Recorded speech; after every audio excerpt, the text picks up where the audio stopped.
ఖాతాదారులకు మరిన్ని మెరుగైన సేవలు అందిస్తూ రాష్ట్రంలో రెండవ అతిపెద్ద కోఆపరేటివ్ బ్యాంక్ గా నిలిచిందని Kakinada cooperative town bank limited chairman Chitturi Ravindra పేర్కొన్నారు. కాకినాడ నగరంలో ఏర్పాటు చేసిన మీడియా సమావేశంలో బ్యాంక్ వైస్ ప్రెసిడెంట్ తోట సుధీర్ మిగతా బ్యాంక్ డైరెక్టర్లతో కలిసి చైర్మన్ చిట్టూరి రవీంద్ర బ్యాంక్ 46వ వార్షిక నివేదికను వెల్లడించారు.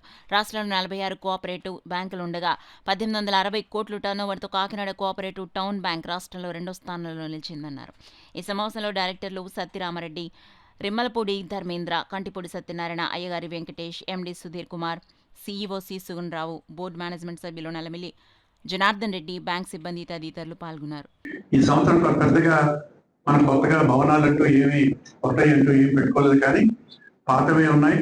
అవన్నీ కూడా జగన్నాథపురం, రామారావుపేట బ్రాంచి, ఇంద్రపాలెం, అశోక్ నగర్, సామర్లకోట, రామచంద్రపురం ఎన్ని సొంత భవనాలు ఉన్నాయి.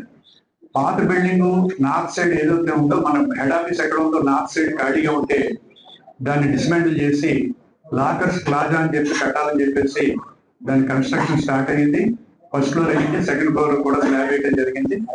ఫస్ట్ ఫ్లోర్ ముందు లాకర్స్ పెట్టి దాని డిమాండ్ బట్టి సెకండ్ ఫ్లోర్ తీసుకెళ్దామని చెప్పేసి సెకండ్ ఫ్లోర్ మాత్రం ఓన్లీ స్లాబ్ వేసి ప్రస్తుతానికి అలా వదిలేం. లేకపోతే దాన్ని బ్రిక్ అవుట్ చేసుకుని మనం ఏదైనా మీటింగ్స్ అయ్యి మన బ్యాంకు సిబ్బందికి ఏదైనా మీటింగ్ చెప్పాలంటే దాంట్లో పెట్టుకుందామని ఉద్దేశం ఉంది. నిజంగా డిమాండ్ ఉంటే మాత్రం ఆ కింద ఫస్ట్ ఫ్లోర్ కానీ ఆక్యుపై అయిపోయి ఇంకా లాకర్స్ డిమాండ్ ఉంది అంటే సెకండ్ ఫ్లోర్ కూడా తీసుకెళ్తాం. మన బ్యాంకు కంప్యూటరీకరణలో చాలా కరెక్ట్ గా చేసాం. ఇప్పటివరకు ఏ కూడా ప్రాబ్లమ్స్ కంప్యూటర్ వల్ల రాలేదు. మిగతా బ్యాంకుల్లో చూసుకుంటే మన బ్యాంకు కంప్యూటరీకరణలో ముందే ఉన్నామని చెప్పేసి మీకు తెలియపరుస్తున్నా. దీంట్లో మనకి ఆర్టీజీఎస్, నెఫ్ట్, ఐఎంపిఎస్, ఏటీఎంస్ అన్నీ కూడా మనకి కమర్షియల్ బ్యాంకులో ఏవైతే ఉన్నాయో అవన్నీ కూడా మన నాటిలో ఉన్నాయని చెప్పేసి మీ అందరూ తెలియపరుస్తుంది. మన బ్యాంక్ ఖాతాకు గవర్నమెంట్ వారు ఇచ్చే సబ్సిడీ మన బ్యాంకు ఉండవు. మన మధ్య ఏదో అడుగుతున్నారు, కానీ మన బ్యాంకు డీడీ ఇచ్చినా కూడా ఇప్పుడు ఈ యారక్పాట్లు అవి ఉంటాయి.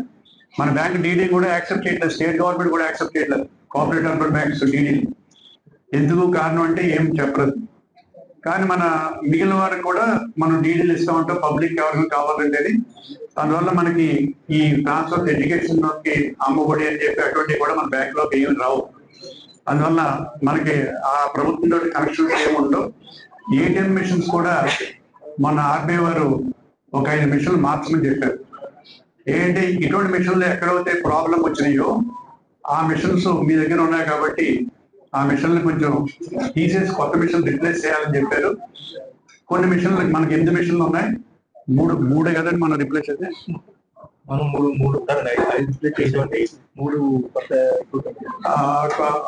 ఐదు రిప్లేస్ చేసాము. 3 మిషన్లకి ఏంటంటే కొన్ని యాడింగ్ చేయమన్నారు. అవి కూడా యాడ్ చేయడం వల్ల అవి ఇంటాక్ట్ గానే ఉన్నాయి. మొత్తం 8 మిషన్లు ఏటీఎంలు ఉన్నాయి మనకి. అదే విధంగా డిఆర్ సెంటర్ దాకా మీకు చెప్పడం జరిగింది. క్రెడిట్ రేటింగ్ కూడా మనం ఎవరు పడితే వాళ్ళకి డబ్బు ఇచ్చారు, లోన్కి వచ్చారు కదా అని చెప్పి ఇవ్వడానికి వీల్లేదు. వాళ్ళ క్రెడిట్ రేటింగ్ ఎలా ఉంది అని చూసుకోవడానికి సివిల్ రేటింగ్ చూసుకుంటాం.